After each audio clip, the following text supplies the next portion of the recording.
Good evening. My name is Jim Crook. Live in El Paso, Texas. Practice law 35 years. And I felt it was necessary to make this podcast and hope that it has some meaning to many of you people who are watching it, period. It appears that America is at a crossroads with reference to its identity, period. I'm not sure that the majority of Americans even understand anymore what it is to be an American. In the past, it was clear to most Americans who they were and what their ideals were, and what they stood for, which usually was a nation that they would robustly defend, which nation gave them freedom and liberty and equal rights under the law, and provided justice for everyone. The Equal Rights Clause of the 14th Amendment to the United States Constitution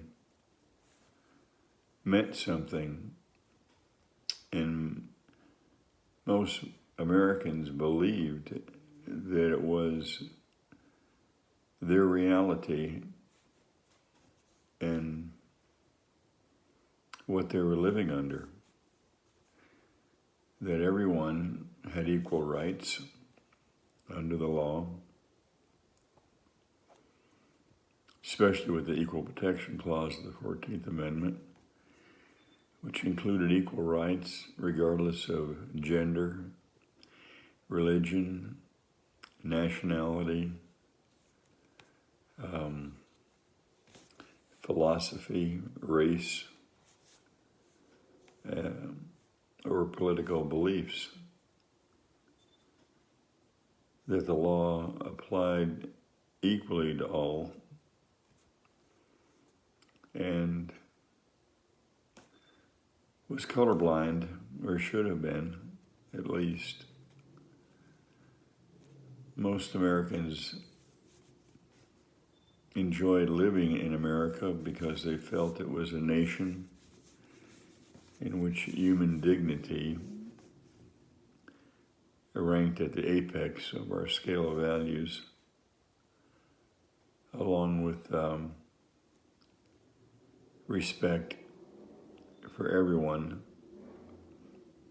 regardless of who they were and what they thought, and respect for all of their rights. We started out several hundred years ago as a colonial people reeling from European oppression, where there were debtor prisons, where they threw the key away, monarchies where no one had any rights, and people's life and good fortune in life only existed at the whims of monarchs.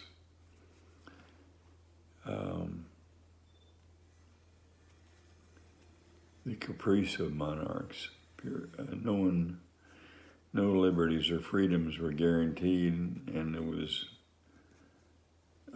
heavy religious persecution in which, if you were not a member of the popular religion, you could very well lose your life. The people looking for liberty and freedom fled the European continent and Middle East, and eventually Asia. They fled to America, seeking the most cherished value that we have of all, and that's individual liberties and freedoms.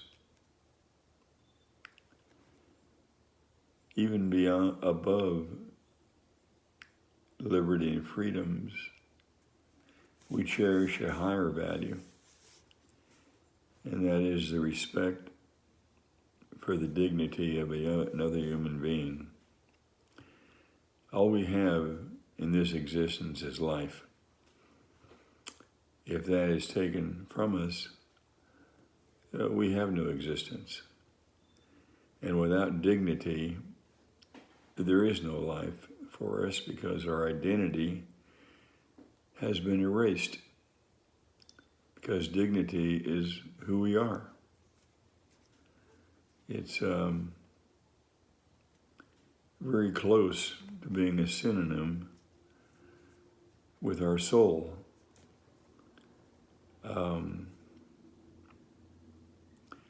Unless there is a respect for human dignity, then human identity is erased. If human identity is erased, then one's self-image is erased.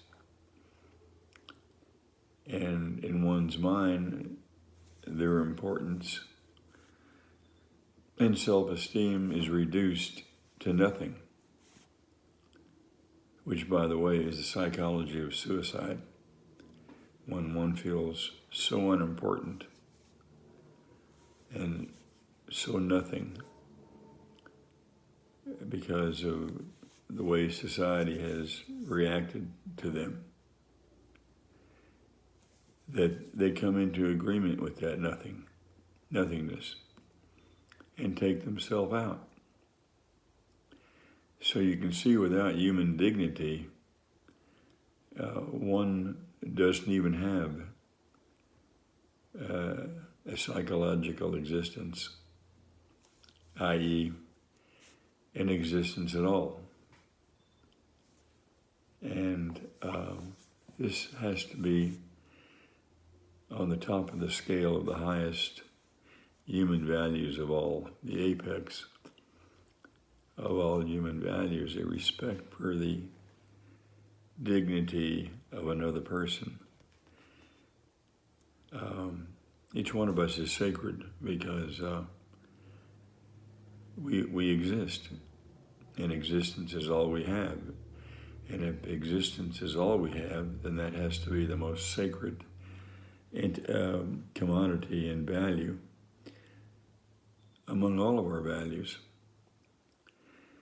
And unless we make a respect for the sacredness of every human being, the cornerstone of modern civilization, then we revert to and slide back into the jungle and become cannibals, and no different than other life forms, and start having each other for supper if we start starving, just like other life forms do, lower life forms do, turning on each other when starvation sets in.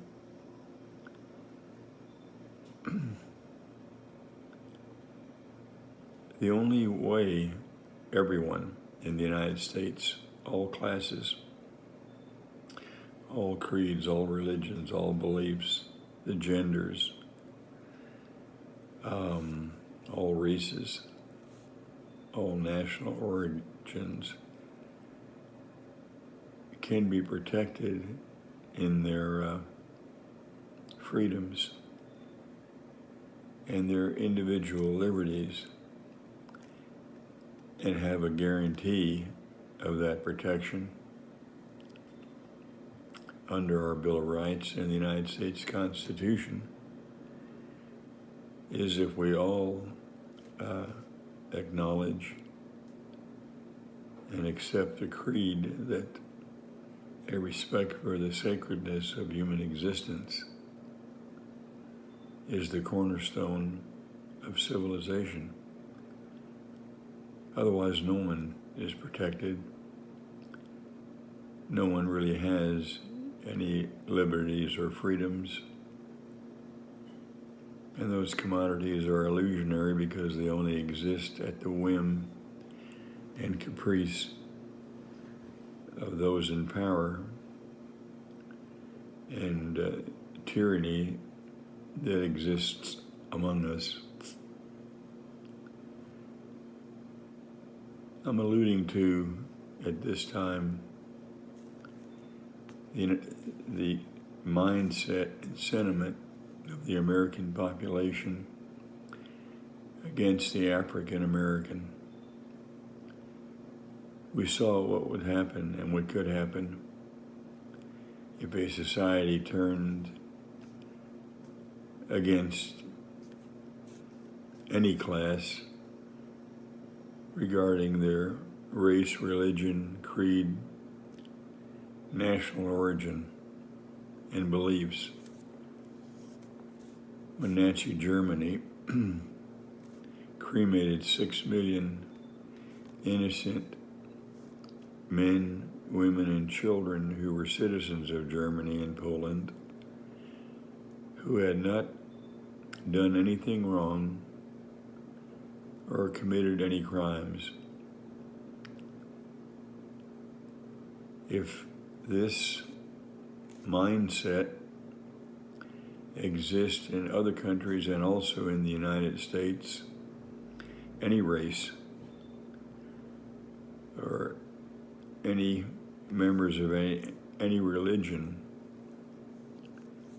or people of a certain belief, like the Mormons who were murdered all the way across the United States in Salt Lake City in Mexico, any one of us with the right mindset and a whimsical change of sentiment in our society are endangered. Our freedoms, liberties, and very life are endangered. An example of this is the Tulsa, Oklahoma race riots in the early 1900s, when African Americans protested an injustice against one of their members by white society. And then the white society exploded and went into every house, dragging out any member who was African American and murdering them on the spot. It's where that movie had that sign in it, "Nigger, don't let the sun rest on your head," causing long lines of tens of thousands of blacks to leave Tulsa, Oklahoma in the same day. Same thing happened to the Mormons. We didn't like their religion either. So we broke down the jail protecting Joseph Smith, and the mob hung him right on the spot, even though he had done nothing wrong. In coming to America, the colonials and then the American people also showed this mindset of disrespect and racism toward the Native Americans, which resulted and evolved into a policy of genocide and extermination mass extermination of the Native Americans, because the axiom, the sacredness of human existence being the cornerstone of civilization, had exceptions. It did not apply to every race. This can take a turn. African Americans are another race, no different than the Jews, no different than the Native Americans. And by the way, the Mexicans were also persecuted, along with the Mormons. And if the mindset of the American public is that we can persecute the African Americans, then no one is guaranteed of individual freedoms and liberties or their safety of their very life and the lives of their families, because it's an exception to the Bill of Rights and the United States Constitution. There cannot be any exceptions if the Bill of Rights and the United States Constitution is solid, has integrity, and cannot be successfully assailed. As long as these exceptions to the Bill of Rights and the United States Constitution exist, no one in the United States and no individual freedoms and liberties and rights of anyone or any U.S. citizen is really protected or guaranteed equal justice under the law from the Bill of Rights and the U.S. Constitution. This racism against the African Americans is excessive. We're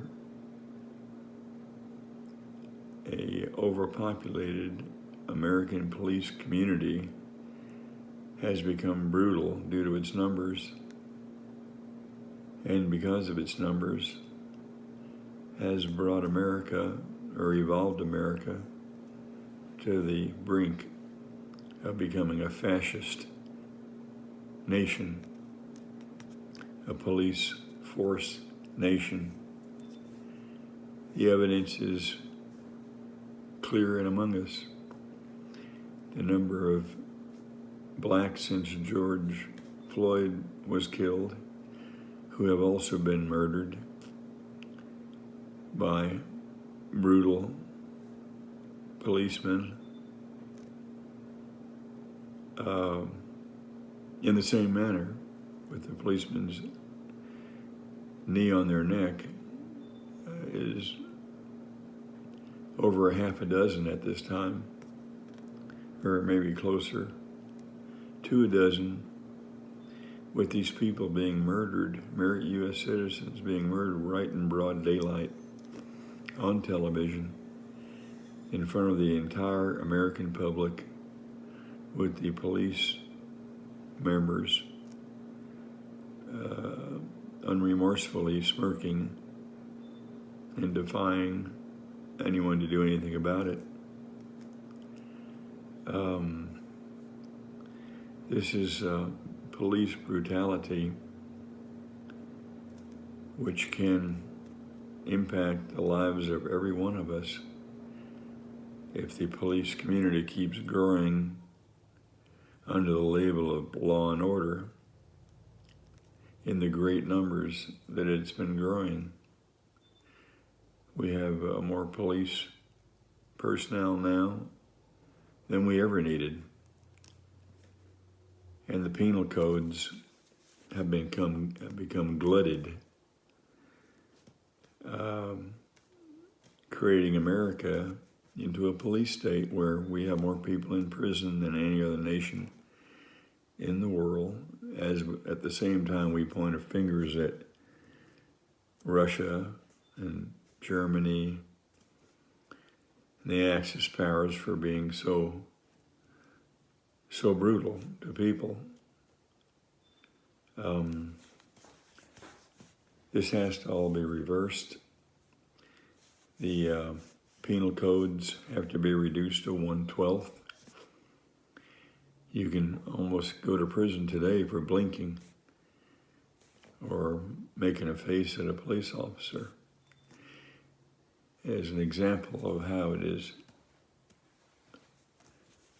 totally out of control. In Texas, if you get a traffic ticket, three traffic tickets in a given period, that's a felony. If you're a rock wall contractor and don't do a good job on a rock wall, which normally would have led to or created a civil action for breach of contract, that has now become a felony. To reverse all this, the penal codes the glutted penal codes need to be reduced to 1/12. The police force probably needs to be reduced to maybe 1/6. And with this, America will start emptying its prisons, because U.S. citizens will not be vulnerable to going to prison for every act conceivable under the sun. We've got to turn this around to reinforce the Bill of Rights and the United States Constitution, which is the anchor of American liberties and freedoms. There can no longer be any more racism in this country. We have to eradicate this. Every American listening to me, including those in the South, many of which have been brainwashed since childhood, and so are really victims of brainwashing, cultural poison through no fault of their own, which has now become part of them, have to be big enough to get beyond it in the interest of all Americans and in the interest of a great nation which needs to continue to be great and the beacon of freedom and high values, human values, which are a model for every other nation on earth. We need to rise in grace and get beyond all this heredity poison and cultural and regional brainwashing that has caused the United States, even in the eyes of the world, to fall from grace. And we need to start climbing back up that ladder of nobility to where once again we are a gracious nation of individual liberties and freedoms for all, regardless of who the other person is. In terms of anthropology, many people need to know this to get beyond some of this cultural stigmatization that we are imbued with as children. Basically, all of us are African American. Life started in Ethiopia, which human population was all black. The color of one's skin is really pigment. It's suntan. It protects us against the ultraviolet rays of the sun. People in desert areas like the Mexicans or the Africans in Africa, where there's a lot of sunlight, need a lot more suntan lotion, a lot more protection because there's a lot more sun. So they have a lot more pigment, which is suntan lotion. It protects us all against the ultraviolet rays of the sun, without which every one of us in those areas of a lot of sun would be dead of cancer by age 3.5. So the color of one's skin in those areas is necessary. Nature created that color, or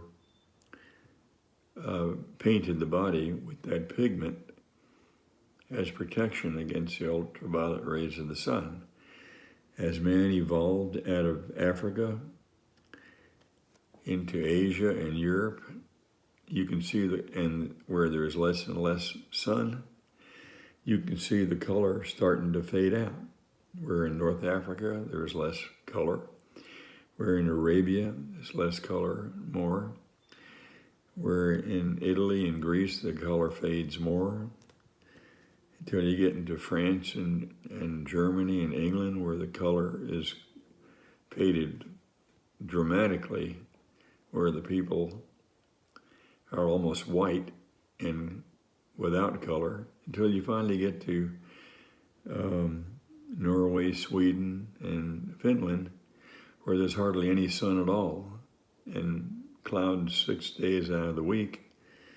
And those people are so white that they look ghostly, all white, blonde hair and blue-eyed, because they don't need any sunscreen. So nature doesn't give it to them. That's all the color of one's skin is, sunscreen. And we all, according to anthropologists, are Africans. We're all African Americans. They are our ancestry. They're us. And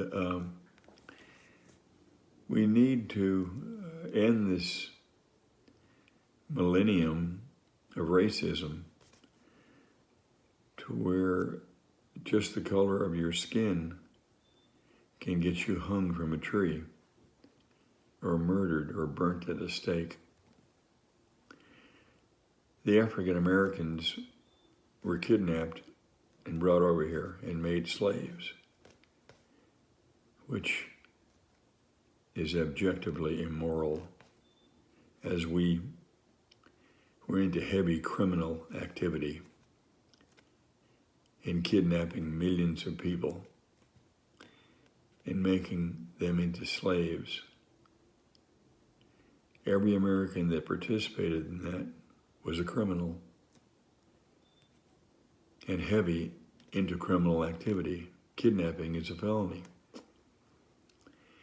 The enslaving of another person, white slavery, and all of that, abduction, is a felony.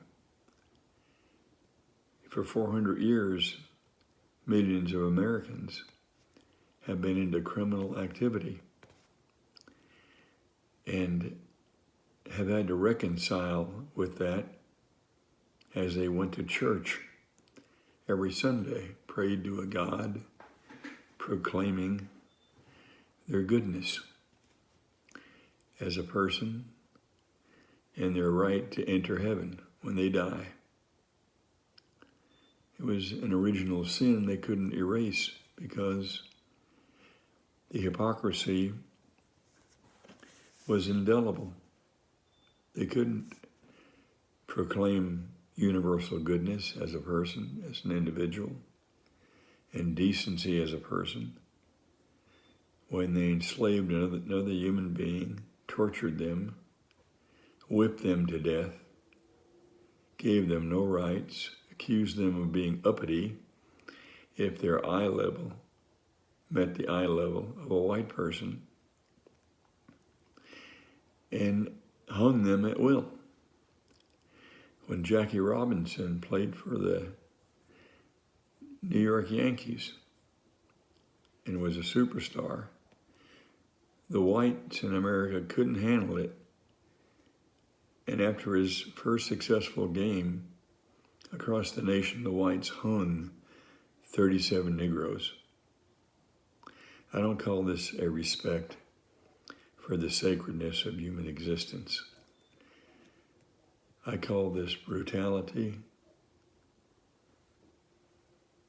I call this a slippage of American society back into barbarism and into the jungle, and not far away from where we came from, which was cannibalism. For all of us to feel that we are spiritual, decent, and good people, and well-meaning, and compassionate toward the suffering, and wanting to contribute to the betterment of mankind and society. We have to get rid of this racism and erase it.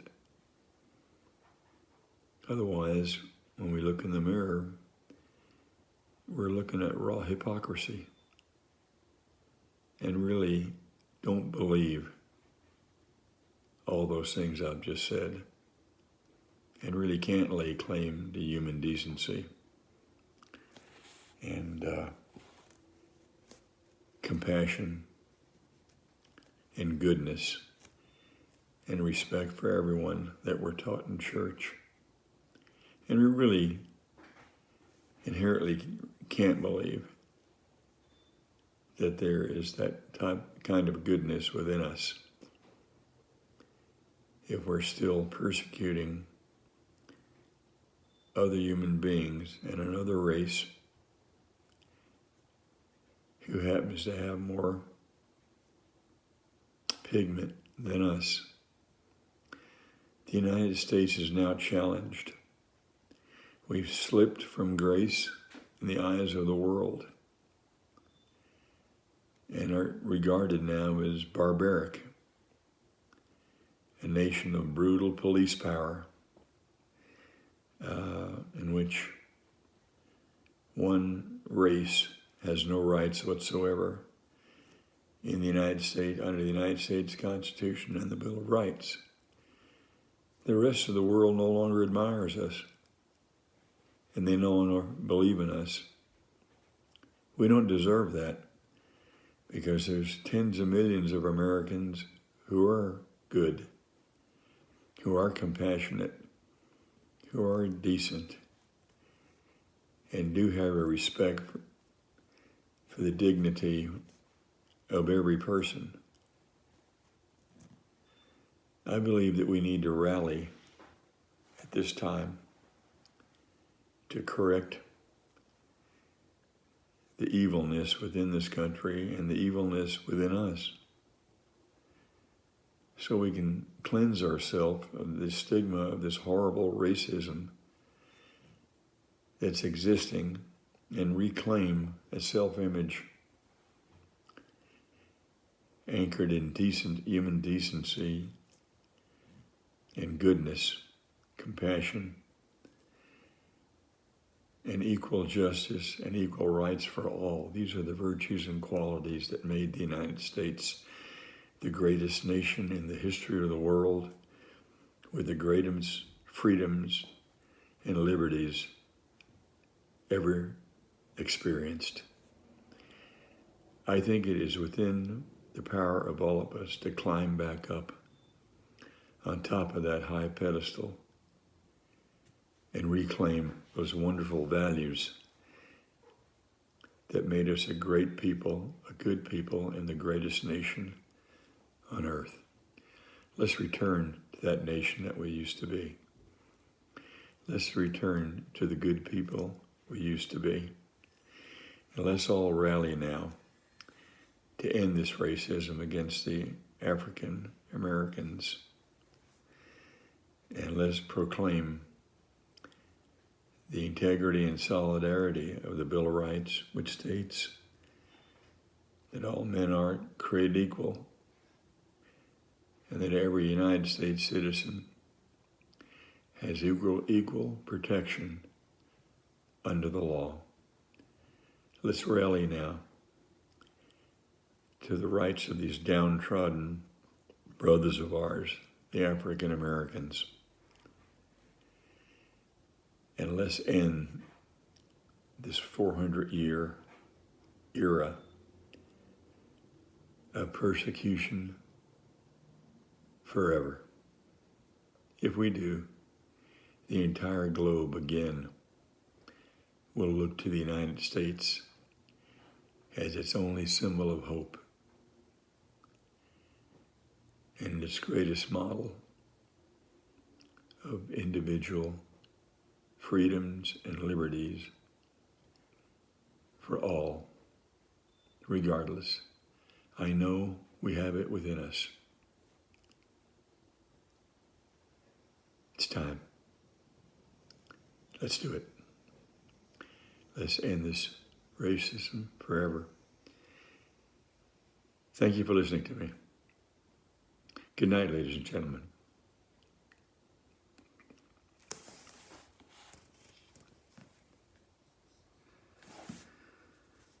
And God bless you. God bless America.